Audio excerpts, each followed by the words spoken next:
بسم اللہ الرحمن الرحیم۔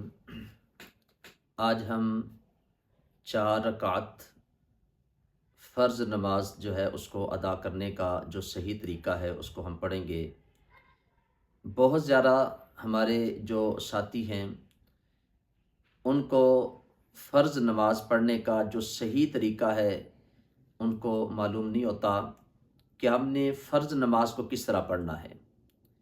ہم نے پہلی رکعت کو کیسے پڑھنا ہے، دوسری کو کیسے پڑھنا ہے، تشہد کہاں تک پڑھنا ہے، اور تیسری اور چوتھی رکعت کو کیسے پڑھنا ہے۔ اکثر ساتھی یہ سوال کرتے رہتے ہیں، پوچھتے رہتے ہیں، تو میں نے یہ محسوس کیا کہ میں اس پر بھی ایک ویڈیو اس کو بنا دیتا ہوں کہ جو بھی اس ویڈیو کو سنے گا انشاءاللہ اس کو فرض نماز ادا کرنے کا جو صحیح طریقہ ہے اس کو انشاءاللہ اس کا پتہ چل جائے گا۔ ویڈیو کو آخر تک ضرور دیکھیں، انشاءاللہ کافی زیادہ آپ کو اس کا فائدہ ہوگا۔ تو سب سے پہلے جب ہم نے نماز شروع کرنی ہے، وہ ظہر کے اگر 4 فرض ہیں، عصر کے 4 فرض ہیں، یا عشاء کے 4 فرض ہیں، 4 رکعتوں والی جو نماز ہے اس کو ہم نے جب شروع کرنا ہے تو سب سے پہلے ہم نیت کریں گے کہ کون سی ہم نماز پڑھ رہے ہیں۔ اب نیت جو ہے یہ دل کے پختہ ارادے کا نام نیت ہے۔ اگر آپ زبان سے نہیں بھی نیت کرتے، آپ کے دل کے اندر ارادہ ہے کہ میں ظہر کی نماز پڑھ رہا ہوں، یا عصر کی ہے، یا عشاء کی ہے، یا جو بھی نماز ہے، تو آپ کی نیت ہو جائے گی۔ اکثر ساتھی پوچھتے ہیں کہ زبان کے ساتھ نیت جو ہم کرتے ہیں تو اس کے متعلق جو علماء نے لکھا ہے وہ یہ ہے کہ یہ ایک مستحب عمل ہے، اچھا عمل ہے۔ اگر آپ زبان سے نیت بھی کرنا چاہتے ہیں تو اس طریقے سے آپ نیت کر سکتے ہیں۔ یعنی جو بھی آپ نے نماز پڑھنی ہے، مثال کے طور پہ ظہر کی نماز ہم پڑھتے ہیں تو اس طرح ہم نے نیت کرنی ہے کہ میں نیت کرتا ہوں 4 رکعت نماز فرض ظہر کے پڑھنی اللہ تبارک و تعالیٰ کے واسطے، منہ میرا طرف کعبہ شریف کے، اللہ اکبر۔ اگر اکیلے ہیں تو اس طریقے سے آپ پڑھیں گے، اور اگر امام صاحب کے ساتھ ہیں تو پھر آپ نے امام صاحب کی نیت کرنی کہ پیچھے اس امام کے۔ تو آج ہم جو تنہا نماز پڑھتے ہیں اس کا طریقہ ہم پڑھیں گے، خواہ وہ کوئی مرد ہو یا عورت ہو۔ سب سے پہلے ہم نے نیت کرنے کے بعد تکبیر تحریمہ کہنی ہے، یعنی ہم نے تکبیر لگانی اللہ اکبر کہتے ہوئے اپنے ہاتھوں کو ناف کے نیچے باندھ لینا ہے، اور ثنا پڑھنی ہے، سبحانک اللہم و بحمدک و تبارک اسمک و تعالی جدک و لا الہ غیرک۔ اس کے بعد ہم پڑھیں گے اعوذ باللہ من الشیطان الرجیم بسم اللہ الرحمن الرحیم۔ اس کے بعد ہم سورہ فاتحہ پڑھیں گے الحمدللہ رب العالمین، اور اس کے بعد ہم نے کسی سورت کو ساتھ ملا لینا ہے۔ یعنی پہلی رکعت کے اندر یہ ساری چیزیں ہم نے جب پڑھ لینی ہے، پھر ہم نے تکبیر لگاتے ہوئے رکوع کے اندر چلے جانا ہے۔ رکوع کے اندر جا کے ہم نے رکوع کی جو تسبیحات ہیں ان کو پڑھنا ہے، سبحان ربی العظیم، سبحان ربی العظیم، سبحان ربی العظیم 3 دفعہ پڑھنا یہ سنت مبارکہ ہے، اور اس سے زیادہ جو ہم پڑھتے ہیں تو یہ ایک مستحب عمل ہے۔ تو یہ تسبیح پڑھ کے ہم نے سمیع اللہ لمن حمیدہ کہتے ہوئے کھڑے ہو جانا ہے۔ کھڑے ہو کر پھر ہم نے پڑھنا ہے ربنا لک الحمد۔ یہ پڑھنے کے بعد پھر ہم نے تکبیر لگاتے ہوئے سجدے کے اندر چلے جانا ہے۔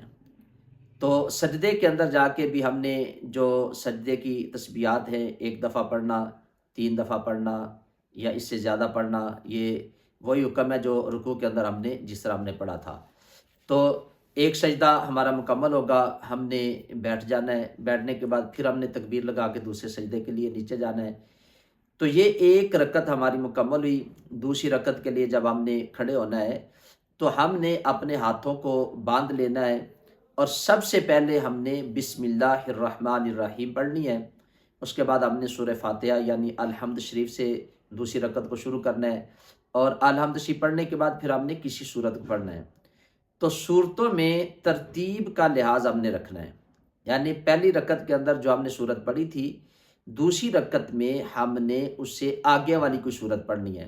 مثال کے طور پر پہلی رکعت کے اندر ہم نے سورہ فیل پڑھی، یعنی الم تر کیف فعل ربک باصحاب الفیل۔ اب جب ہم نے دوسری رکعت میں کھڑے ہونا ہے تو اس سے آگے والی جو سورت ہے، یعنی لإیلاف قریش، یہ ہم نے پڑھنی ہے۔ تو یہ ترتیب جو ہے اس کو بھی ہم نے ملحوظ خاطر رکھنا ہے، اس ترتیب کے ساتھ ہم نے صورتوں کو پڑھنا ہے۔ تو دوسری رکعت میں ہم نے سورہ فاتحہ پڑھ کے پھر سورت پڑھ کے پھر ہم نے رکوع کرنا ہے، رکوع کی تسبیحات پڑھی جائیں گی، سمیع اللہ لمن حمیدہ کہتے ہوئے کھڑے ہو جانا ہے، ربنا لک الحمد کہہ کے پھر ہم نے دوسرے رکعت کے سجدے کی طرف چلے جانا ہے۔ 2 سجدے کرنے کے بعد پھر ہم نے 2 رکعتوں کے بعد قعدہ اولا، یعنی پہلا جو قعدہ ہوتا ہے اس کے اندر بیٹھنا ہے۔ تو پہلے قعدے میں فرضوں میں ہم نے صرف تشہد پڑھنا ہے، یعنی التحیات صرف پڑھنی ہے، آگے درود شریف اور دعا نہیں پڑھنی۔ تو التحیات جب مکمل ہو جائے گی، تشہد مکمل ہو جائے گا، اشہد ان لا الہ الا اللہ و اشہد ان محمدًا عبدہ و رسولہ پڑھ کے ہم نے کھڑے ہو جانا ہے تیسری رکعت کے لیے۔ تیسری رکعت میں جب ہم نے کھڑے ہو جانا ہے تو پھر ہم نے بسم اللہ شریف پہلے پڑھنی ہے، پھر اس کے بعد سورہ فاتحہ پڑھنی ہے، یعنی الحمد شریف وللضالین تک یہ مکمل ہم نے پڑھ کے اس کے آگے ہم نے کوئی صورت نہیں ملانی۔ جیسے پہلی اور دوسری رکعت میں ہم نے سورہ فاتحہ کے بعد صورت پڑھی تھی، فرضوں کی تیسری اور چوتھی رکعت میں صرف وللضالین آمین تک پڑھ کے ہم نے رکوع کے اندر چلے جانا ہے، یعنی تیسری رکعت یہ ہماری مکمل ہوگی، رکوع کریں گے، پھر اس کے بعد ہم سجدے کریں گے، تیسری رکعت مکمل ہوگی، چوتھی رکعت کے لیے جب ہم نے کھڑے ہونا ہے تو پھر جب ہم نے ہاتھ باندھنے ہیں پھر ہم نے پہلے بسم اللہ الرحمن الرحیم پڑھنی ہے، پھر اس کے بعد سورہ فاتحہ پڑھنی ہے، الحمدللہ رب العالمین الرحمن الرحیم مالک یوم الدین ایاک نعبد و ایاک نستعین اہدنا الصراط المستقیم صراط الذین انعمت علیہم غیر المغضوب علیہم ولا الضالین آمین، یہاں تک پڑھ کے پھر ہم نے تکبیر لگا کے رکوع کے اندر چلے جانا ہے۔ تو رکوع ہم کریں گے، پھر اس کے بعد 2 سجدے کریں گے، پھر تشہد میں ہم بیٹھ جائیں گے، یعنی تیسری اور چوتھی رکعت جو فرضوں کے اندر ہے اس کے اندر صرف سورہ فاتحہ پڑھی جائے گی، یعنی اس کے بعد ہم کوئی صورت نہیں ملائیں گے۔ ہاں، اس میں یہ بات بھی اپنے ذہن کے اندر رکھیں، اکثر ساتھی یہ بھی سوال پوچھتے ہیں کہ اگر کوئی بندہ تیسری اور چوتھی رکعت میں بھی صورت ملا لیتا ہے تو کیا اس بندے کی نماز ہو جاتی ہے کہ نہیں؟ جی بالکل، اس کی نماز بھی ہو جاتی ہے اور اس کے اوپر سجدہ سہو بھی نہیں ہوتا۔ افضل یہ ہے کہ تیسری اور چوتھی رکعت میں صرف سورہ فاتحہ پڑھی جائے، اگر کوئی بندہ پڑھ لیتا ہے صورت تو اس کی نماز بھی درست ہو جاتی ہے۔ اب ہم 4 رکعتیں مکمل کرنے کے بعد تشہد میں بیٹھیں گے، اس میں ہم نے التحیات بھی مکمل پڑھنی ہے، اس کے بعد درود پاک بھی پڑھیں گے، اور اس کے بعد ہم دعا پڑھنے کے بعد یعنی ربی جعلنی مقیم الصلاۃ ومن ذریتی ربنا وتقبل دعا ربنا اغفر لی ولوالدی وللمؤمنین یوم یقوم الحساب، یہاں تک پڑھ کے ہم پہلے دائیں طرف جو ہے سلام پھیریں گے السلام علیکم ورحمۃ اللہ، پھر ہم بائیں طرف سلام پھیریں گے السلام علیکم ورحمۃ اللہ۔ تو یہ فرض نماز پڑھنے کا جو مکمل طریقہ تھا وہ میں نے آپ کے سامنے اس کو جو ہے وہ بیان کر دیا ہے۔ اکثر ساتھی یہ پوچھتے ہیں کہ ہمیں فرض نماز پڑھنے کا جو طریقہ ہے وہ بتا دیں، تو یہ جب تنہا کوئی مرد یا عورت نماز پڑھتے ہیں تو ان کے فرض ادا کرنے کا یہ طریقہ ہے۔ تو اگر جماعت کے ساتھ آپ پڑھتے ہیں انشاءاللہ اس کے حوالے سے میں علیحدہ ایک ویڈیو بناؤں گا، سنت موقدہ کیسے پڑھنی ہے، سنت غیر موقدہ کیسے پڑھنی ہے، وطر کیسے پڑھے جاتے ہیں، تو یہ اکثر سوال پوچھے جاتے ہیں۔ انشاءاللہ میں اس پر بھی جو مزید آگے ویڈیو بنا دوں گا۔ تو یہ ایک معلوماتی ویڈیو ہے، میں آپ سے یہ گزارش کروں گا کہ اس کو آگے شیئر ضرور کیا کریں۔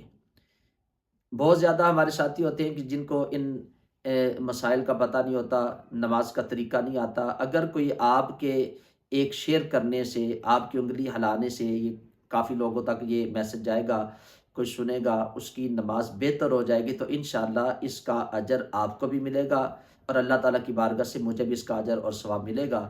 اور جو اس چینل پہ نئے ہیں میں ان سے بھی گزارش کروں گا کہ اس ویڈیو کو بھی شیئر کریں، لائک بھی کریں اور کمنٹ کے اندر اپنی رائے بھی ضرور دیا کریں۔